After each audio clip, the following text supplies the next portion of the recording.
नमस्कार दोस्तों, मैं हूं अजय चौधरी। आज आपके सामने फिर से एक नए वीडियो के साथ। और दोस्तों, आज हम एक बहुत महत्वपूर्ण विषय पर बात करने वाले हैं।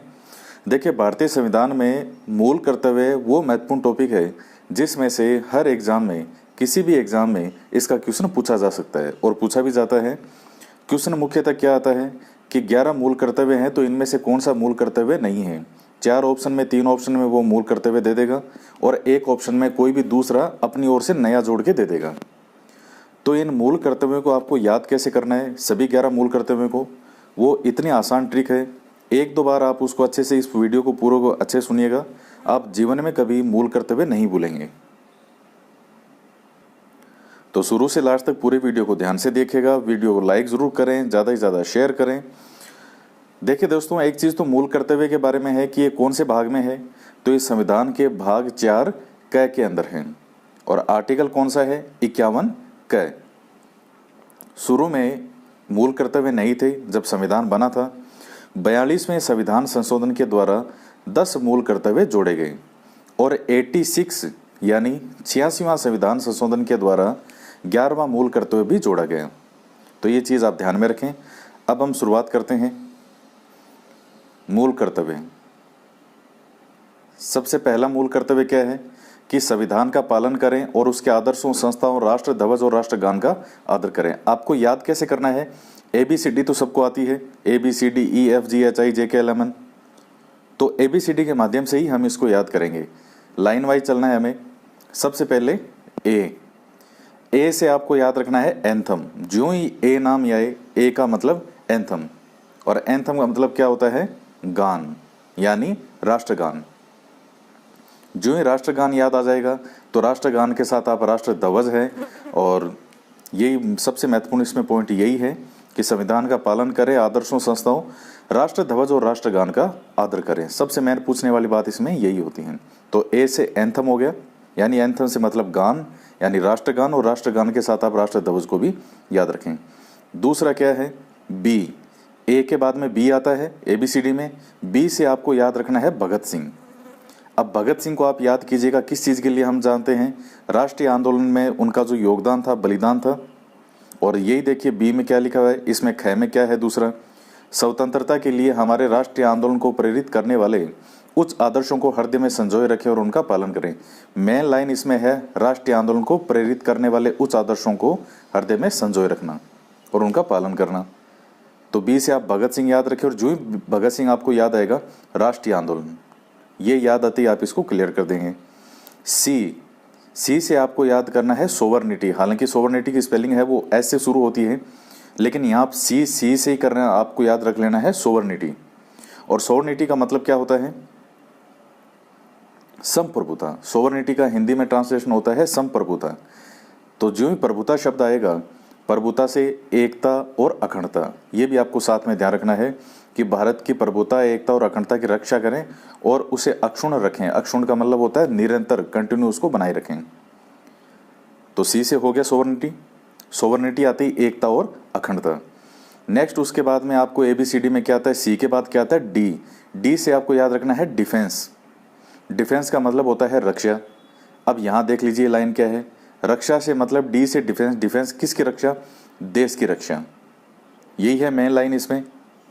और आह्वान किए जाने पर राष्ट्र की सेवा करें। तो इसमें आपको ध्यान में रखना है देश की रक्षा। उसके बाद में आता है ABCD के बाद में ई से आपको याद रखना है इक्विटी। इक्विटी क्या होता है, समता या समानता। तो अब आगे इसमें देखिए क्या है कि भारत के सभी लोगों में समरसता और समान भ्रातृत्व की भावना का निर्माण करना। तो यही है समानता, सभी के साथ समान भावना का व्यवहार करना, सभी को भाई माना, भ्रातृत्व का व्यवहार करना, भ्रातृत्व की भावना का निर्माण करना। और ऐसी प्रथाओं का त्याग करें जो स्त्रियों के सम्मान के विरुद्ध हो। तो स्त्रियों को भी सम्मान देना, उनका रेस्पेक्ट करना और उनको बराबर दर्जा देना। तो इक्विटी से ही आपको याद रख लेना है समानता, किसके साथ, महिलाएं, स्त्रियां, उनके सम्मान करना, उनका रेस्पेक्ट करना, और भ्रातृत्व की भावना, पूरे देश में सभी नागरिकों के साथ समान व्यवहार करना। उसके बाद में ई के बाद में आता है एफ। अब एफ से आपको कैसे याद रखना है, एफ से आपको याद रखना है फादर। फादर याद रह जाएगा, एफ से फादर। तो कैसे याद रखना है कि हमारे फादर, हमारे हमारे पिताजी के द्वारा जिन परंपराओं का निर्वहन किया जा रहा है, फादर, फादर से मतलब पिताजी जो है वो क्या करेंगे, परंपराओं का निर्वहन, तो उनका भी जो परंपराओं को है वो हमें बनाए रखना है। तो हमारी सामाजिक संस्कृति की गौरवशाली परंपरा का महत्व समझें। इसमें सबसे महत्वपूर्ण कीवर्ड है परंपरा। एफ से फादर, और फादर जी हैं जो पिताजी हैं वो परंपराओं को बनाए रखें और हमें भी उसको बनाए रखना है। उसके बाद में A B C D E F हो गया, फिर आता है जी। जी से याद रखना है ग्रीन या ग्रीनरी। जी से ग्रीन, ग्रीन का मतलब हरा हरा, क्या होता है हरा हरा, पर्यावरण, नेचर। तो ग्रीन, जी से ग्रीन यानी ग्रीनरी, प्राकृतिक पर्यावरण जिसके अंतर्गत वन, झील, नदी, वन्य जीव की है, इनकी रक्षा करें, उनका संवर्धन करें और प्राणी मात्र के प्रति दया भाव रखें। तो जी से याद रखना है ग्रीन। ग्रीन से याद आती है, आप समझाएंगे कि ये पर्यावरण की बात कर रहे हैं। उसके बाद में आता है A B C D E F G H. F से याद रखना है एच, एस से याद रखना है ऐसे ह्यूमनिज्म। ह्यूमनिज्म क्या होता है, मानववाद। तो ये एच से ये शब्द आपको याद रह जाएगा, मानववाद, ह्यूमनिज्म। और मानववाद, वाद का मतलब क्या होता है, सिद्धांत, और सिद्धांत किस में होते हैं, विज्ञान में होते हैं। तो इस तरह आप लिंक करके याद कर लीजिएगा। ये वैज्ञानिक दृष्टिकोण का देखा मैंने, यूपीएससी के जो एग्जाम है आईएएस के, उनमें ये वैज्ञानिक दृष्टिकोण का वो कई बार पूछता है, क्योंकि मूल कर्तव्यों में ये वैज्ञानिक दृष्टिकोण वाला जो है माइंड में नहीं रहता कि वैज्ञानिक दृष्टिकोण का क्या मूल कर्तव्य है, लेकिन ये है, ये शब्द आपको ध्यान रखना है। एच से क्या हो जाएगा, ह्यूमनिज्म, मानववाद, वाद का मतलब सिद्धांत, सिद्धांत किस में होते हैं, विज्ञान में, यानी वैज्ञानिक दृष्टिकोण। और ज्ञानार्जन, ये शब्द भी इसके साथ में आ जाएगा, तो ये आप ध्यान में रखें। उसके बाद ई एफ जी एच आई। आई से आपको याद रखना है इनकम, इनकम। तो इनकम से सीधा ही क्या हो जाएगा, संपत्ति। तो सार्वजनिक संपत्ति को जो है वो ये इसको सुरक्षित रखें और हिंसा से दूर रहें। यानी जैसे लोग जो हैं वो सरकारी बसों में आग लगा देते हैं, कई बार भीड़ जो है वो उग्र हो जाती है, तो उस तरह की नहीं करना है। सार्वजनिक संपत्ति को हमें बिल्कुल सुरक्षित रखना है। उसके बाद में एच आई जे, जे आता है। जे से आपको याद रखना है जॉइंट, जॉइंट। जॉइंट क्या होता है, एक साथ। तो व्यक्तिगत और सामूहिक, जॉइंट यानी सामूहिक, बस इतना ही कीवर्ड इसमें सफिशिएंट है। गतिविधियों के सभी क्षेत्रों में उत्कर्ष की ओर बढ़ने का सतत प्रयास करें, जिसे राष्ट्र निरंतर बढ़ते हुए परिवर्तन और उपलब्धि की नई ऊंचाइयों को छू लें। और उसके जे के बाद में आता है के। के से याद रखना है क ख गड़े। तो क ख गड़े किसको सिखाते हैं, बच्चों को सिखाते हैं। तो माता पिता या संरक्षक, उनका ये दायित्व है, ये मूल कर्तव्य है कि वो 6 से 14 साल तक की आयु वाले अपने बच्चों को यथासंभव जो है बालक या प्रतिपाल्य के लिए शिक्षा के अवसर प्रदान करें। और ये जो 11वां मूल कर्तव्य है, ये 86वें संविधान संशोधन के द्वारा जोड़ा गया था। ये आपके सामने ओपन जो है, ये ओरिजिनल बेयर एक्ट है संविधान का, 86वां संविधान संशोधन अधिनियम 2002, इसके द्वारा 11वां मूल कर्तव्य जोड़ा गया था।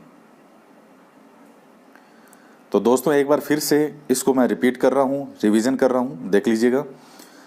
सबसे पहला मूल कर्तव्य क्या है, ए से याद रखना है। ए से क्या है, एंथम। एंथम से मतलब गान यानी राष्ट्रगान, तो राष्ट्रगान के साथ राष्ट्र ध्वज भी आ जाएगा, इनका आदर करना है। बी से आपको याद रखना है भगत सिंह, यानी राष्ट्रीय आंदोलन को प्रेरित करने वाले उच्च आदर्शों को हृदय में संजोए रखना। सी से सोवर्निटी। तो सोवर्निटी का मतलब जो है यहाँ क्या होता है, संप्रभुता। तो सी से ये मिलता जुलता से है, इसलिए आपको बताया है सोवर्निटी की स्पेलिंग एस से शुरू होती है, ना कि सी से, लेकिन आपको याद रखने के लिए बताए हैं। तो संप्रभुता, जो ही प्रभुता आएगा, एकता और अखंडता। और उसके बाद में डी से याद रखना है डिफेंस। तो रक्षा, किसकी रक्षा, देश की रक्षा। उसके बाद ए बी सी डी ई, ई से इक्विटी। तो इक्विटी क्या होता है, समानता, समरसता। तो उसकी भातृत्व की भावना का निर्माण करना, स्त्रियों के लिए सम्मान रखना, और ऐसी जो कोई प्रथा जो स्त्रियों के सम्मान के विरुद्ध हो, उनका त्याग करना। उसके बाद में ई एफ, एफ से क्या याद रखना है, फादर। तो फादर से मतलब पिताजी, तो पिताजी से क्या याद रखना है, परंपरा। तो परंपरा को हमें उस महत्व को समझना है और उसका रक्षण करना है। उसके बाद आता है जी। जी से याद रखना है ग्रीनरी यानी हरियाली, यानी प्राकृतिक जो पर्यावरण है उसकी रक्षा। अब इसमें वन, झील, नदी सब आ जाएंगे। उसके बाद एच। एच से ह्यूमनिज्म यानी मानववाद। वाद किस में होता है? विज्ञान में। तो वैज्ञानिक दृष्टिकोण, मानववाद और ज्ञानार्जन। तो विज्ञान से हमारा क्या होता है? ज्ञान बढ़ता है, तो ज्ञानार्जन शब्द भी याद रखना है आपको। उसके बाद आई। आई से क्या होता है? इनकम। इनकम नाम आते ही आपको क्या रखना है कि सार्वजनिक संपत्ति को सुरक्षित रखना है और हिंसा से दूर रहना है। ई एफ जी एच आई, और आई के बाद में आता है जे। जे से आपको याद रखना है जॉइंट यानी सामूहिक गतिविधियां। तो अब ये लाइन आपको याद रखनी है, व्यक्तिगत और सामूहिक गतिविधियों के सभी क्षेत्रों में उत्कर्ष की ओर बढ़ने का सतत प्रयास करें, जिससे राष्ट्र जो है आगे बढ़े। और उसके बाद आता है के। के से मतलब क ख गढ़। क ख गढ़, तो क्या है क ख गढ़? कि 6 से 14 वर्ष तक के बच्चों के जो भी गार्जियन हैं, चाहे माता पिता, उनके संरक्षक, उनका मूल कर्तव्य है कि वे अपने बच्चों को शिक्षा प्रदान करने के अवसर प्रदान करें।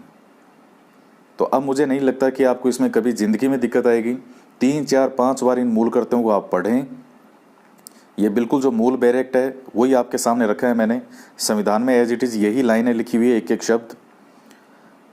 और ABCDEFGHIJK,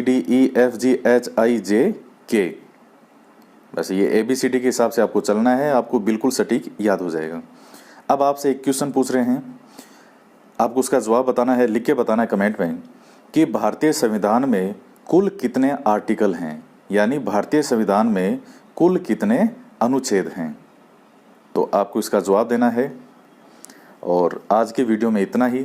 आशा है ये वीडियो आपको अच्छा लगा होगा और ये मूल कर्तव्य से संबंधित मेरे हिसाब से अब आपका कभी कोई क्वेश्चन गलत नहीं होना चाहिए। वीडियो को लाइक ज़रूर करें, ज़्यादा से ज़्यादा शेयर करें। तो मिलते हैं नेक्स्ट वीडियो में एक नए टॉपिक के साथ। जय हिंद, जय भारत।